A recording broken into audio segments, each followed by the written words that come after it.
Well, let's kickstart the show with a boom then. And the trail commission is the compensation paid by AMCs to mutual fund distributors for the assistance, advice, and the services they provide to investors as long as the investors stay invested.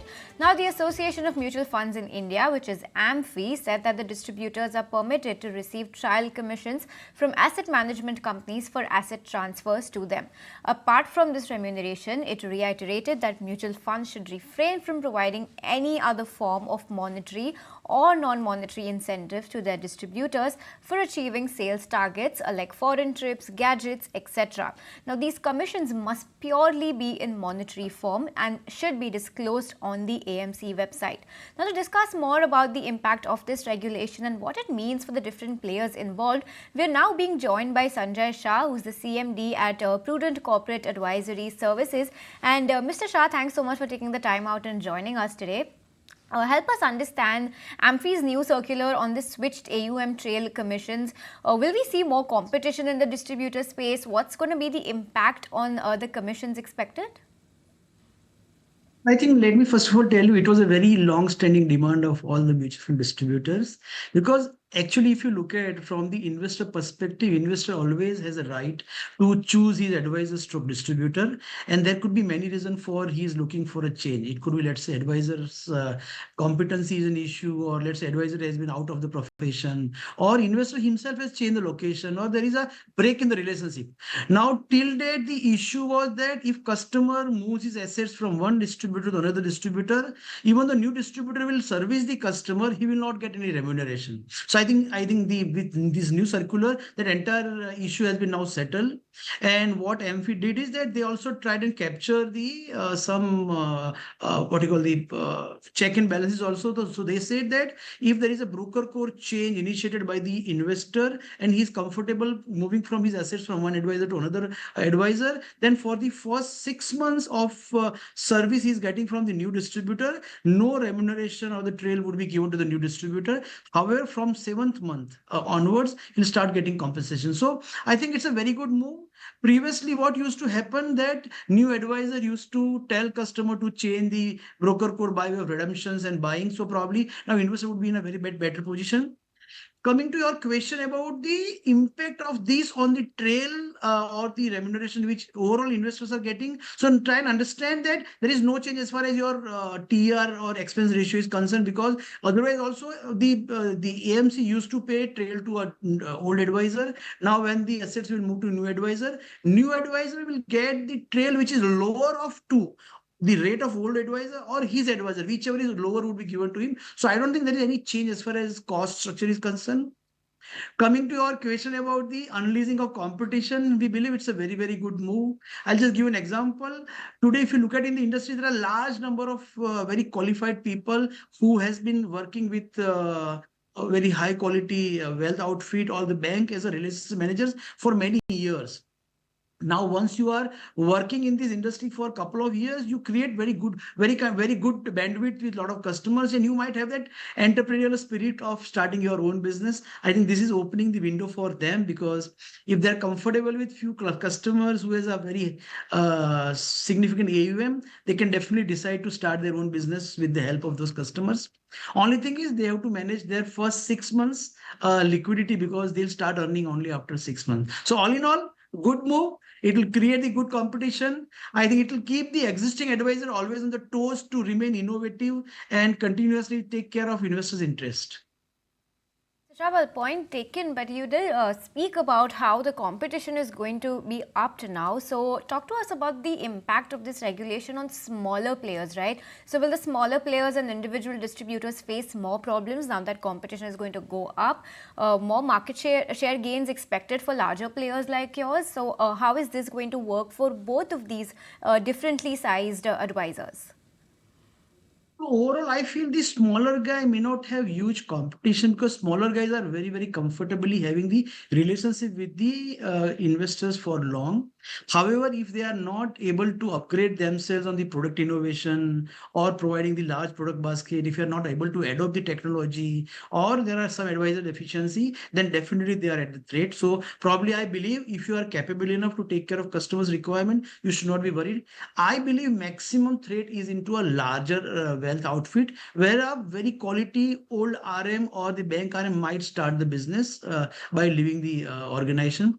Coming to the platform like us who are otherwise also providing the lot of services to the mutual fund distributors for doing their business. So my belief is that with these changes, a lot of player might wanted to align their interest with somebody who is very well established and providing everything which is required from the point of customer. So there are two things: lot of threat or the competition emerging from the bigger entities and the consolidation of IFAs with the platform like us. So both things will happen.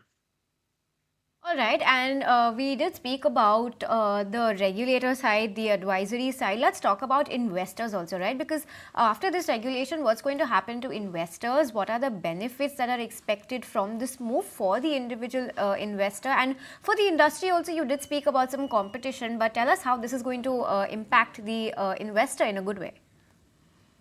I think it's a move keeping in mind the investor interest only, because as an investor, let's say I'm an investor, I should always have a right to choose my advisor stroke distributor. And if I want to move from one place to another place, it should not happen. The new guy who is servicing me doesn't earn anything, right? So if he'll not be compensated, he'll not be able to give me a proper advice. So previously what used to happen, if I want to move my assets from one place to another place, I required to invariably redeem and buy in the another code, and which was creating a lot of tax implication for the investor. Now with this, I think investor has to just say that I'm not comfortable with Mr. X. I want to move to Mr. Y. Just write a letter to RTA or the AMC, and his broker code would be changed. So overall, I think it's a good move. Investor would be always at the beneficially as far as this move is concerned.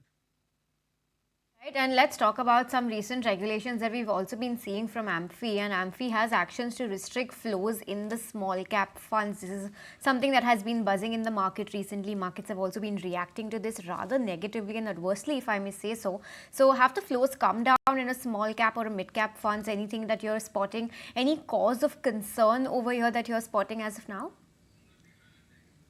So, to be very, very frank, I think this was something which, fortunately, SEBI has been talking about this, about fraud getting created in the mid and small cap segment. And probably, I think it's an industry echo also that a lot of excessive valuations were visible in some of the pockets. However, if you look at the people who has invested directly into small and mid cap and the carnage which has happened into an individual stock, I'll just give you one example. I was just looking at the data. So I think the probably mid cap and small cap has picked out on 7th of February. So from 7th of February till yesterday, small cap index has fallen by about 9 odd percent, while the 27 funds all put together of the industry has fallen on an average by 5.5%. So just wanted to communicate there, the industry is well insulated from the point of view of issues, and probably industry has significant liquidity also. So I think the SEBI has been rightfully talking about controlling this. They have also told AMFI that probably they are talking about doing this stress test, in the sense that if there is a significant redemption which comes into a small cap or a mid cap funds, and if they are required to redeem 25% of the portfolio, 50% of the portfolio, what is the number of days they are required to liquidate? So that stress test data would be now publicly available to investors by 15th of March. Every month that data would be provided. Apart from that, they also say that you provide concentration. What is the percentage of top 10 investors hold in your portfolio? What is the standard deviation? What is the portfolio beta? What is the concentration risk? So I think overall, AMFI, with the help of SEBI, is trying to educate the investors and giving them a lot of risk factor to analyze when they invest into particular category. Coming back to your question about the flows, I can tell you that in last 2-3 months at our counter, we have seen that so understand there are two kind of money which comes into the investment, right? One is the SIP book money, which comes automatically regularly, and another is the lump sum which investor decides and invest. In last 2-3 months, we have seen that in case of lump sum category, small and mid cap allocation has came down. So if I'll just tell you about my number in January, February, out of my lump sum category investment which came, only 10% came into small and mid cap, while 50% came in the multi asset allocation category, dynamic asset allocation category, and the large cap. However, the problem is in the small enter SIP book. Today, if you look at the my SIP book of about 700 crore, almost one third money comes in small and mid cap. It's a better way of investing. I'm not saying that you should not invest in small and mid cap. So that's the best way of investing by way of SIP. But that flow is going to continuously come to the industry. So I'll just give an example. Let us assume today industry has 20,000 crore of SIP book. I'm sure at least 5,500 crore must be coming from that SIP book into a small and mid cap. So that flow will continuously going to come. But still, rather than lump sum, it is better to buy in the small and mid cap category through SIP, provided you have a view of at least 7 years, 8 years now at this point of time. All right, Mr. Shah, that's a very interesting take coming in over there. Thanks so much for joining us today. With that, we'll let you go. And viewers, it's time to slip into a very short break on this edition of The Money Show, but we'll be right back, so you stay tuned.